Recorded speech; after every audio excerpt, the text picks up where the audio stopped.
two items? Oh, no, I've got a couple of others. The other ones are service-related.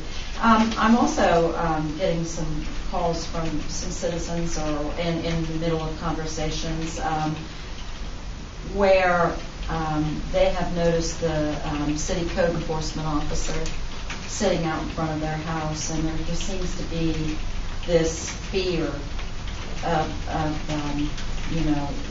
action taken against people, and Lord knows I have been the first to be a supporter of code enforcement, and but I just don't know if it's just getting a little bit out of hand. And another thing that was commented on, whereas the first thing they receive in the mail is a notice, instead of just carrying on a conversation, stopping by and say, hey, I noticed this, and this is what the law says, and how can we work together, and what can I do to help to resolve this?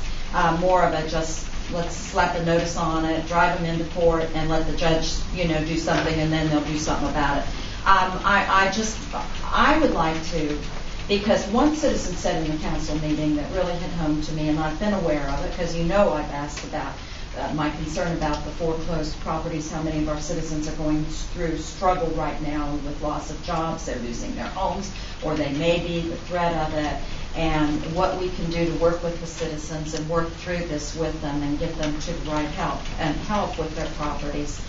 And secondly is, instead of it being just an enforcement thing, I think we need an ongoing education of the public.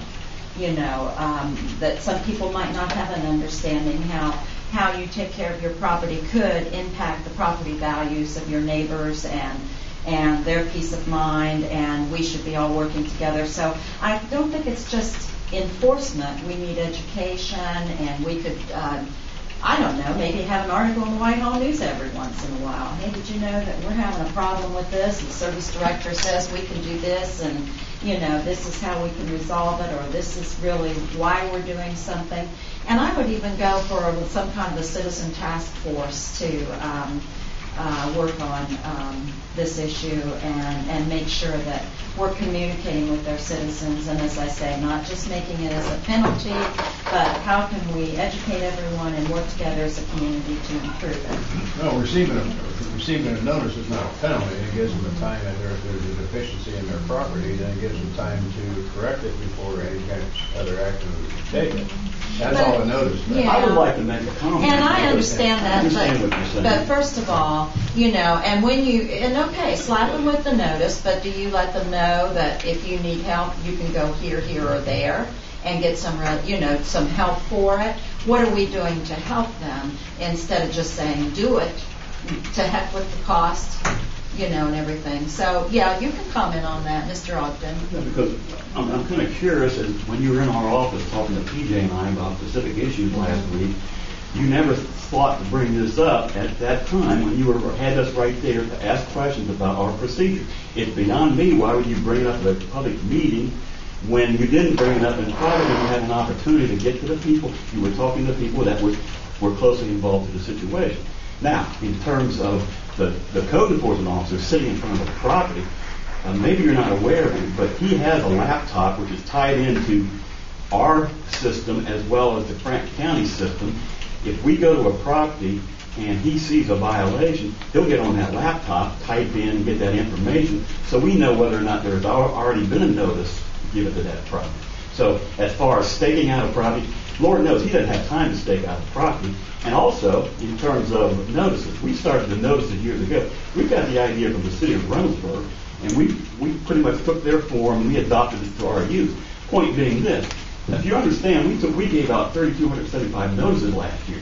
If you spent 5 or 10 minutes talking to 3,275 people, you wouldn't have time to do anything. Now, the point is this: we take pictures and we give a notice. It gives the ordinance that is involved there. It gives them a picture of what's involved. They know what the violation is. Most of the time, people aren't home in the daytime anyway. If they have a question about it, they see what they're in violation of. They see what the timetable is. They see a picture to determine what's wrong. And it says right on the form, call this number if you have a question. And we check off our names. So you know who did the notice, They know who to call to get information. 90% of the time, they just correct it. 10% of the time, then 5% of the time, we'll cite them into court. By the time they come to court, that 5% will be in compliance. The other 5% won't be in compliance by the time they come to court. Let the court handle the situation.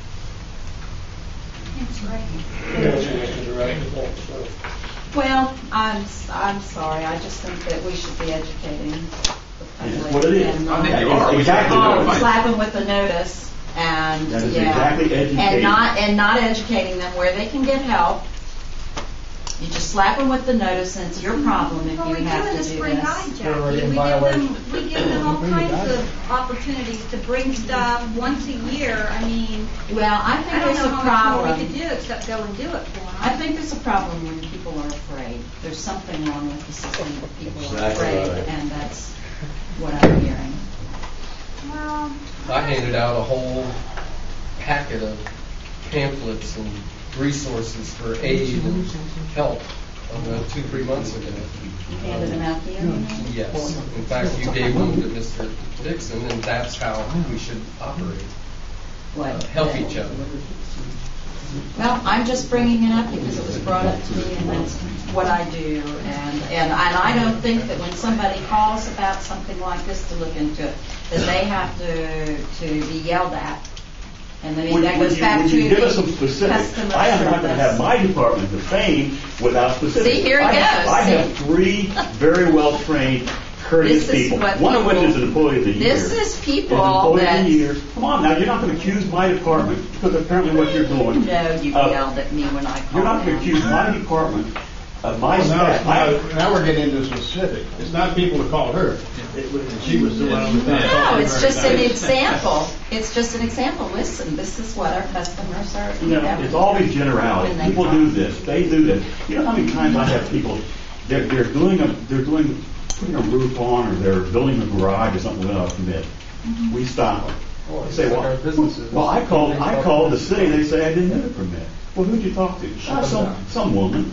It's always some Who woman. didn't give their name? But it's nonsense, and it's nonsense to accuse, to defame a department or anybody in the city without facts. Give me facts. Give me a person that Oh, knows if I give you the something. name, Give me a then person. they will be penalized for it. This conversation is truly not We're going to legislative. end this.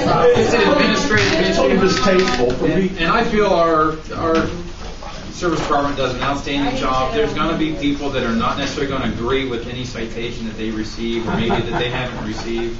But in regards to administration, it's an administrative issue. I would suggest you talk with Mr. Ogen and the mayor if there are specific concerns like that. And yet, when Because she was there's in two my sides office, to I never every heard a story. word about anybody in my department when she had the opportunity in private to say, I have some concerns about how your staff treats phone calls and people. I didn't hear that. I didn't hear anything about our code officer staking out people's property when she had an opportunity sitting there in my office. What more communication is there? hey Ray, I just want to thank you, by the way, for getting that light bulb changed on Heather Hill for me, and also the new stop sign up at Briarwood and Etna. Thank you very much for helping my ward handle some issues. I like that new stop sign out there on Beach, or on Etna Road. That's getting right by Beechwood School. Thank you. It's temporary. That's Thank God. Back to you, Ms. Thompson. Yeah, thank you, Mr. President. And Mr. Ogden, we met like December or January and discussed about some rental property legislation to try to hold the landlords more accountable for maintaining their properties, especially the absentee ones. And I know you sent out something to us that what you were working on, and I just wondered if you could give us an update on where you stand on that, or if we'll be